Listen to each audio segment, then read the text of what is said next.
তোমাদেরকে আজকে এমন একটা ঘটনা শোনাবো, যেটা শোনার পরে তোমরা তোমাদের চোখেই বোকা হয়ে যাবা। একজন ব্যক্তি ট্রেনের মাধ্যমে কোথাও এক জায়গায় যাবে, তো সে স্টেশনে আসছে। আসার পরে দেখে তার ট্রেন 2-3 ঘন্টা পরে। সে এখন বিশ্রাম নেওয়ার জন্য বিশ্রামগারে প্রবেশ করেছে। বিশ্রামগারে প্রবেশ করার পর দেখে যে বিশ্রামগার ময়লা হয়ে পড়ে আছে। সে বিশ্রামগারটাকে পরিষ্কার করছে। এরপরে দেখে যে বিশ্রামগারের লাইটটা অফ হয়ে আছে বা বন্ধ বা নষ্ট। সে নিজের টাকা দিয়ে লাইট কিনে সেখানে বিশ্রামগারে লাগিয়ে দিয়েছে। এরপর দেখে যে ফ্যানটা নষ্ট, ফ্যানটা ঘোরে না। তো কি করছে, 2-3 ঘন্টা সে এখানে থাকবে। সে ওই 2-3 ঘন্টার জন্য ফ্যান কিনে লাগানোর জন্য সব কিছু রেডি করেছে। এমন তো অবস্থায় ট্রেনটা চলে আসছে।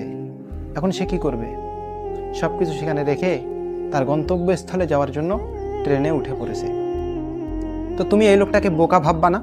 তুমি তো বলবা যে এই লোকটা বোকা। এই লোকটার উদাহরণের মতো সেম তোমার জীবনটা। এই যে দুনিয়ার মধ্যে তুমি এত কিছু করতেছো এই অল্প সময়ে, হঠাৎ একদিন তোমার সময় ফুরিয়ে যাবে। তাহলে তুমি কিসের জন্য এত কিছু করতেছো?